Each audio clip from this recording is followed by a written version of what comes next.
ఎక్కడ నుండి వచ్చారు అక్క? మా శంషాబాద్. శంషాబాద్ నుండి వచ్చారు. ఎట్లా వచ్చారు? ఎట్లా వచ్చినాం? కారులో వచ్చినాం. ఫ్రీ బస్ రాలే? ఫ్రీ బస్ వద్దు అమ్మా. అందులో ఆ మాటలు బూతులకి, ఆ మాటలకి, ఆ కొట్లాటలకి మా వల్ల కాదు. అది అయినా అదేంది కూర్చోవడానికి ప్లేస్ కూడా ఉండదు బస్సులో. క్యాబ్లకి బుక్ చేసుకొని వస్తాం. ఇక ఎందుకు వచ్చారు అక్క ఇక్కడికి? కేసీఆర్ బాబు గురించి వచ్చినాం. కేసీఆర్ బాబు గురించి వచ్చారు. మరి ఇప్పుడు ఫోన్ ట్యాపింగ్ కేసులో కేసీఆర్ గారిని సిట్ విచారణ చేస్తూ ఉన్నారు. ఎట్లా ఉంది మరి? సిట్ విచారణ అనేది పై అధికారి నుంచి వస్తే అది సిట్ విచారణ అంటారు. దీని ఏమంటారు అంటే కక్ష అంటారు.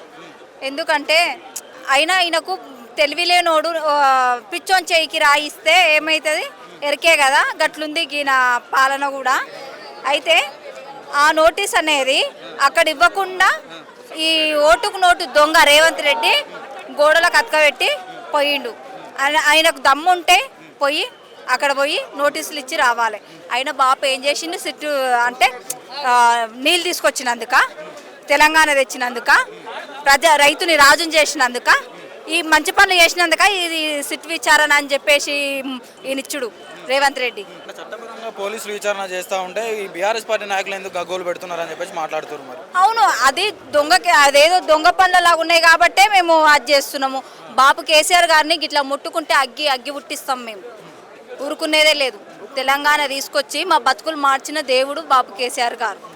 అయినా ఈయనకు పాలన చేత కాదు. ఏమంటారు, ఆడోళ్ళకి అది ఇది చెప్పి మబ్బి పెట్టిండు.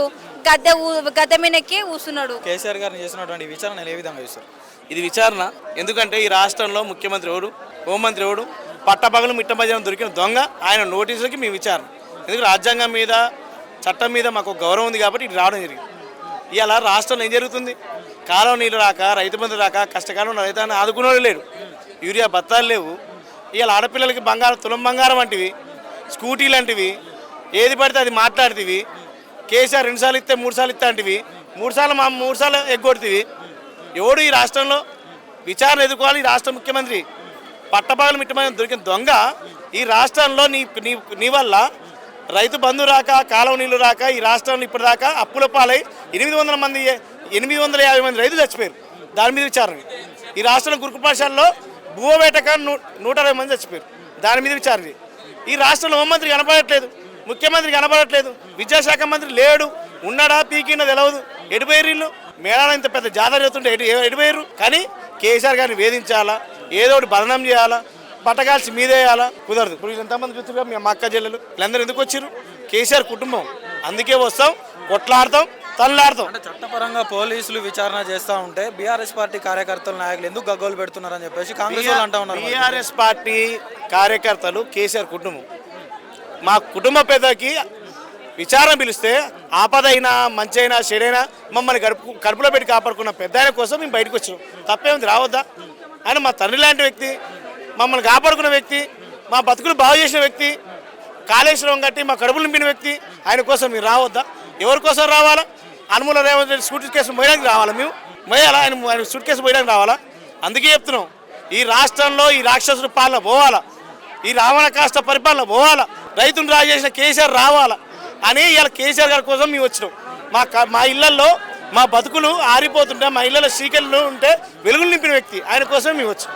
ఫోన్ ట్యాపింగ్ పేరు మీద అధికార దుర్వినియోగానికి పాల్పడ్డారు. అందుకని చెప్పేసి ఇప్పుడు ఈ విచారణలన్నీ 2 ఏళ్ల కాలంలో ఈ రాష్ట్ర హోంమంత్రి అనుమూల రేవంత్ రెడ్డి, ముఖ్యమంత్రి ఆయన ఏం పీకలేకపోయాడు. నువ్వు ఎందుకు పీకలేవు? ఇంకా భవిష్యత్తులో కూడా నువ్వేం పీకలేవు. ఆయన భాషలో. పెద్ద నమస్తేనే. నమస్తే. షాబాద్ మండల్ మాది ఊరు లక్ష్మణగూడెం. లక్ష్మణగూడెంకి వెళ్ళి పట్నం అవినాష్ రెడ్డి తెలంగాణ గురించి పోరాటం చేసేదానికి కేసీఆర్ను ఇది విచారణ కోరము ఇంత దూరం వచ్చినాము. అందుకు ప్రభుత్వం ఆయన తెలంగాణ తెచ్చి తిప్పలబడి ఆశపడి 10 ఏళ్ళు చేసిండుగా పాలన. ఆ పాలన గురించి ఇప్పుడు కాంగ్రెస్ పాలన వచ్చి ఎవరికి న్యాయం చేస్తుంది, ఎవరికి అన్యాయం చేస్తుంది అని మళ్ళీ ఆయనను ఇలా ప్రెస్ మీట్ పెట్టి అది చెడు విచారణ చేస్తున్నారని ఇంత దూరం వచ్చినాం. మమ్మల్ని పట్నం అవినాష్ రెడ్డి తోలుకొచ్చిండు వచ్చినాం. మరి కాంగ్రెస్ పాలన మంచిగా ఉన్నదా? కాంగ్రెస్ పాలన మంచిగా ఉంటే దూరం ఎందుకు వస్తాం? మేము రాకుంటుంది, మంచిగా లేనందుకే వచ్చినాం. ఎందుకు అన్ని విధాలుగా మంచిగా చేస్తున్నా అంటున్నాడు మరి సీఎం రేవంత్ రెడ్డి. కానీ మాకైతే అందుబాటు లేదు. మాకు అందకనే వచ్చినాం. ఎందుకు పథకాలు అందుతలేవా ఏంది? పథకాలు అంతా ఉచితం బస్సులు పెట్టి అక్కడ ఆడవిళ్ళకి ఒకటి ఉన్నది కానీ ఏమంతలేవు. ఏం పని చేసావే నువ్వు? వ్యవసాయం వ్యవసాయం ఉంది ఏంది? దగ్గర రైతు బంధు లేదు, ఏది లేదు. ఒక పారి అవి పడ్డాయి ఆ కేసీఆర్ ఎవరు కానీ మళ్ళీ లేవు, ఇంత మళ్ళీ లేవు. ఇక ఏమి మాపి లోన్ కూడా మాపి అవుతుంది అన్నది కొంతమందికి అయింది, కొంతమందికి కాలే. అంటే రేవంత్ రెడ్డి వచ్చినాక రైతు బంధు వాళ్ళే రైతు బంధు వల్లే ఒకసారి పడ్డది. అంటే కేసీఆర్ ఇచ్చిన దానికన్నా నేను 2 ఇంతలు ఎక్కువనే ఇస్తున్నా అంటున్నారు రేవంత్ రెడ్డి. మరి ఎవరికి ఇస్తున్నాడో ఇప్పుడు ఈ మందిలో వచ్చి మాట్లాడితే ఇక మనం ఆయనను విచారిస్తాం కానీ పల్లె. అందు గురించి మేము ఈ కేసీఆర్ గురించి ఇంత దూరం పట్నం అమరావతి సైడ్ తోలుకొచ్చిండు, వచ్చినాం. పెన్షన్ వస్తుందా నీకు? పింఛన్ వస్తున్నాం. ఎంత వస్తుంది? 2000. 4000 ఇస్తా అన్నాడు కదా. లేవు ఏం లేవు, అవే 2000. కేసీఆర్ 2000. కేసీఆర్ చేసింది ఇంకేం దాటలేదు, ఏం దాటలేదు, ఇంకా దాటకుండా వచ్చింది. అన్న ఎక్కడ నుండి వచ్చారు? మాది లక్ష్మీరావు కూడా షాబాద్ మండల్. కేసీఆర్ విషయాన్ని గురించి వచ్చినాం కానీ టీఆర్ఎస్ ప్రభుత్వం ఉన్నప్పుడే మంచిగా ఉండే. ఈ కాంగ్రెస్ ప్రభుత్వం వచ్చినాక పథకాలు అంత లేవు, రైతు రుణమాఫీ లేదు, రైతు బంధు లేదు, పింఛన్లు పెంచుతాడు, పింఛన్లు పెంచలేడు. ఇంకేందంటూ మన రైతు బంధు ఇప్పటి వరకు పడతలేవు. చాలా ఇబ్బంది ఉంది అసలు. ఈ కాంగ్రెస్ ప్రభుత్వం వచ్చి చాలా ఇబ్బంది ఉంది. ఏం చేయలేదని చెప్పేసి మీరు అంటున్నారు. 2 లక్షల వరకు రుణమాఫీ 100% పూర్తి చేసిన నేను అన్నాడు. గతంలో కేసీఆర్ ఎకరాన 5000 ఇస్తే 6000 ఇస్తున్నా అని చెప్పి మాట్లాడుతూ ఉన్నాడు రేవంత్ రెడ్డి. నాకు ఇప్పటి వరకు రైతు బంధు ఒకసారి పడ్డాయి, మళ్ళీ వాళ్ళేవు. రైతు రుణమాఫీ విషయంలో వస్తే నాకు 1,50,000 మాఫీ ఉండే, కానీ నాకు 1,50,000 కాదు 10,000 గిట్ట మాఫీ కాలేదు. మరి అటువంటిప్పుడు టీఆర్ఎస్ ప్రభుత్వం నాకు 1,00,000 మాఫీ అయింది.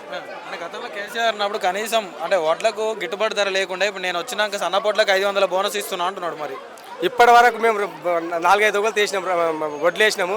ఇప్పటి వరకు మాకైతే ఏడా బోనస్ కనిపించలేదు, మాకైతే ఇవ్వలేడు. మేము వేసినాం 2-3 ఒకలు తీసినాం కానీ బోనస్ అయితే రాలేదు. మాకు ఊళ్ళో మా తాను ఎవ్వరికి రాలేదు బోనస్.